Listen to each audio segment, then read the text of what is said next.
পঞ্চগড়ে জমির মালিকানা দাবি করে নদীর পাড় ঘেঁষা সড়কে বৃক্ষরোপণ করেছে প্রভাবশালী কয়েকটি পরিবার। এতে গেল 1 মাস ধরে বন্ধ সড়কটি বিপাকে পড়েছে গ্রামের 2 থেকে 300 পরিবার। এ বিষয়ে অভিযোগ করেও সমাধান না পাওয়ায় তারা হতাশ। এদিকে উপজেলা প্রশাসন বলছে সুষ্ঠু তদন্ত করে প্রয়োজনীয় ব্যবস্থা নেওয়া হবে। রেইনবো অ্যাক্রোপ্লাস্টে অ্যাক্রিলিক এমালশন থাকায় মুছে ফেলা যায় যে কোনো দাগ সহজেই। Rainbow Paints. পঞ্চগড় সদর উপজেলার সন্ন্যাসীপাড়া গ্রাম তালমা নদীর পার ঘেঁষা এই সড়ক দিয়ে প্রতিদিন শিক্ষার্থী, পথচারী, কৃষক সহ গ্রামের 2 থেকে 300 পরিবারের যাতায়াত।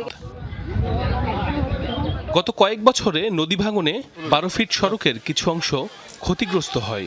পরে তা সংরক্ষণের জন্য পানি উন্নয়ন বোর্ডের কাছে আবেদন করে এলাকাবাসী।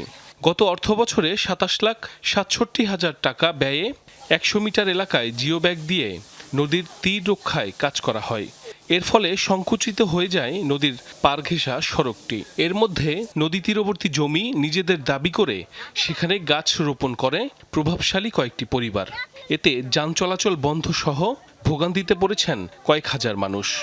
এখানে মসজিদ আছে, মাদ্রাসা আছে, বাচ্চা কাচ্চারা লেখাপড়া করতে পারছে না, রাস্তা দিয়ে নদী পড়ে যাচ্ছে। সামনে গুরুস্থান আছে, ওইখানে আমাদের লাশটা নিয়ে যাব, এরকম আমাদের নেওয়ার মতো নেওয়ার নাই। একটা রুগী যে নিয়ে যাব নিতে পারতেছি না আমরা। বাচ্চাগুলা বার হইলে বলে কি যে সুপারি চুরি করছে, ফল ফলান্তি চুরি করছে, সুপারি গাছ ভেঙে ফেলছে, দাও নিয়ে বাইর হয়। আমার স্বামী অটো চালায়, এখন এই রাস্তা আটকানোর কারণে আমাদের গাড়ি চালাতে তো সমস্যা।